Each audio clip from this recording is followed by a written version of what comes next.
À la une, ce coup de tonnerre au Sénégal. L'élection présidentielle du 25 février a été reportée par le président Macky Sall. Une première depuis 1963, annonce à 3 semaines du vote.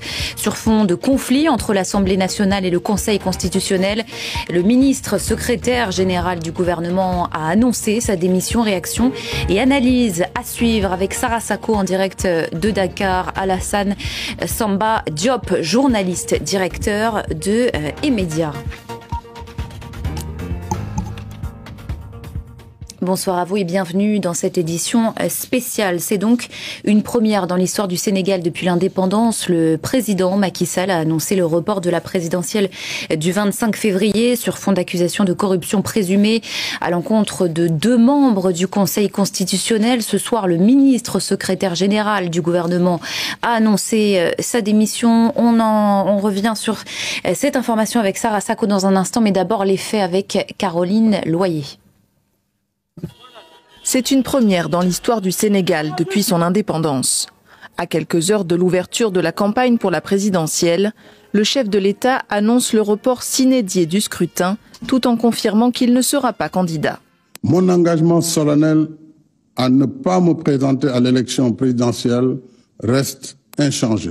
J'engagerai un dialogue national ouvert afin de réunir les conditions d'une élection libre, transparente et inclusive dans un Sénégal apaisé et réconcilié. Une décision qui provoque l'incompréhension et le mécontentement de certains. La présidentielle devait avoir lieu le 25 février. Macky Sall, la décision qu'il a prise, moi, honnêtement, en tant que citoyen sénégalais, je ne suis pas d'accord. Il pouvait faire mieux. Je condamne le fait qu'il n'ait pas donné de date pour le report des élections. Il aurait dû préciser que ce sera dans 2 ou 3 mois. Mais là, on est dans le flou total. 2 mois. C'est un coup d'État constitutionnel. Parce que la Cour constitutionnelle, ils ont pris décision de valider des candidats. Macky Sall justifie sa décision par une volonté de ne pas interférer dans le travail d'une commission parlementaire mise en place cette semaine. Commission enquêtant sur 2 juges du Conseil constitutionnel et dont l'intégrité dans le processus électoral est contestée par Karim Wade.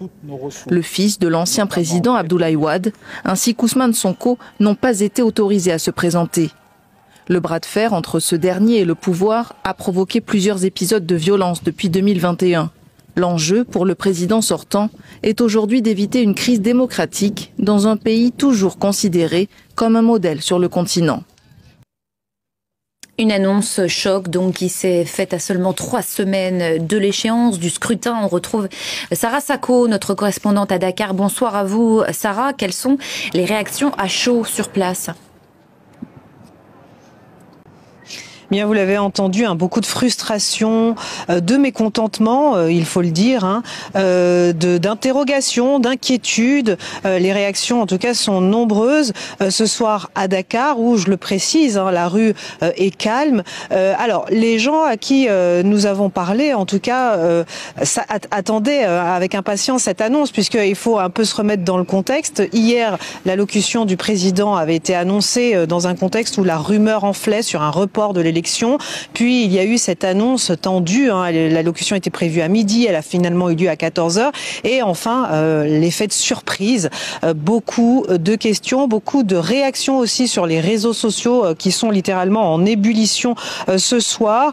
Beaucoup se demandent simplement ce qu'il va se passer à présent au Sénégal, puisque donc il n'y a pas de date donnée par le président, pas de visibilité sur le calendrier électoral. Imaginez que la campagne était censée commencer dans quelques heures, ce samedi à partir de minuit. Beaucoup d'inquiétudes. Les gens reprennent le terme d'annulation. Vous savez, le président n'a pas prononcé le mot report. Il a expliqué qu'il annulait le décret qu'il avait signé pour convoquer le corps électoral. Et donc, beaucoup de gens se disent l'élection est annulée. Quand aura-t-elle lieu ? Beaucoup se demandent aussi simplement comment le président va pouvoir rester à son poste au-delà de la date de son mandat. Enfin bref, beaucoup de confusion autour de cette annonce de Macky Sall. Alors les candidats n'ont pas manqué de réagir, évidemment. Les conférences de presse et les allocutions se sont succédées dans l'après-midi. Thierno Alassane Sall, qui est un candidat indépendant, a parlé de haute trahison. Khalifa Sall, l'ancien maire de la capitale, lui aussi en lice, parle de coup d'État constitutionnel. Aline Goundiaye, alors lui est un ancien ministre dissident de la majorité présidentielle et tout à l'heure, devant la presse, il parlait d'une décision illégale. Plusieurs candidats ont par ailleurs affirmé qu'ils battraient quand même campagne donc demain, malgré le report de cette élection.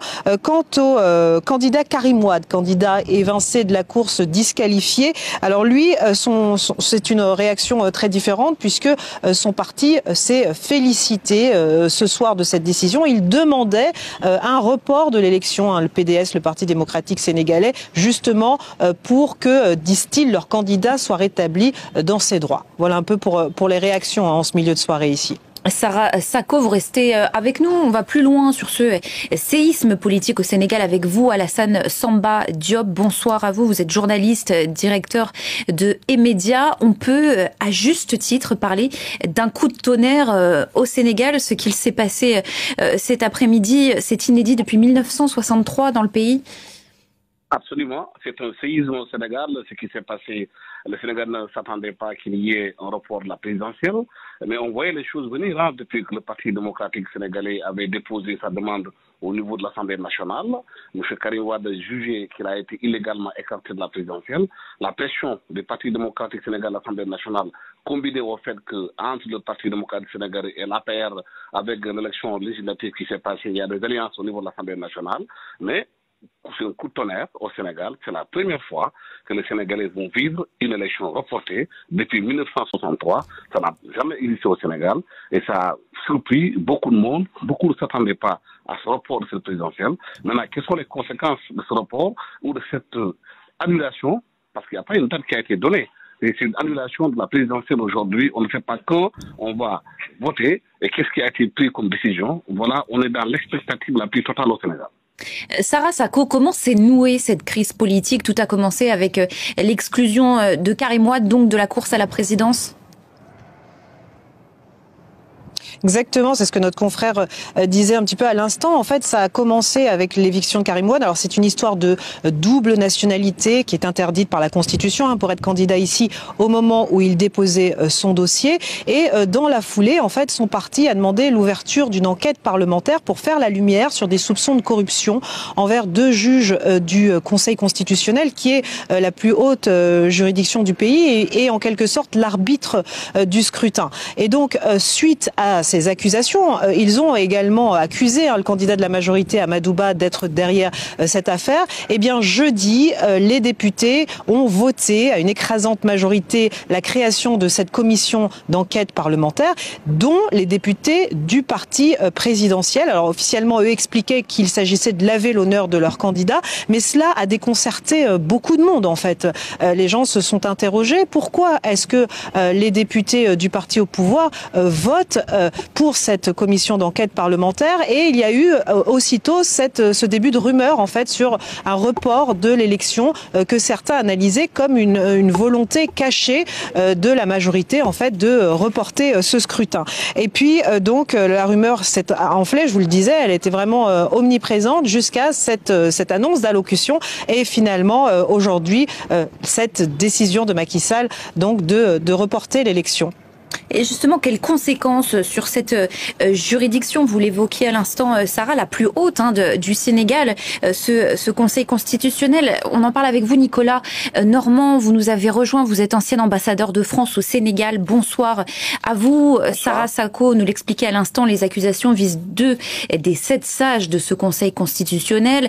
Accusations très graves. Donc, elles pourraient remettre en cause la légitimité d'une institution capitale dans le pays, à savoir ce Conseil constitutionnel? Alors, en effet, il y a 2 hypothèses ou 2 thèses. Celle du président, telle qu'il l'a expliqué pour justifier le report. Il a dit précisément qu'il y avait un conflit entre le Conseil constitutionnel et l'Assemblée nationale, et que donc, et plus le fait qu'un des candidats, une dame qui s'appelle Rose Wardini, avait en fait la double nationalité, mais on l'avait découvert trop tard, une fois qu'elle était admise par le Conseil constitutionnel. Alors, ça fait quand même beaucoup de problèmes. Et le président a dit que donc les conditions n'étaient pas bonnes, puisqu'il voulait des conditions sereines, transparentes et inclusives qui pouvaient être obtenues par le report, puisque dans l'immédiat, il y avait beaucoup de contestations et de problèmes de conflits entre l'Assemblée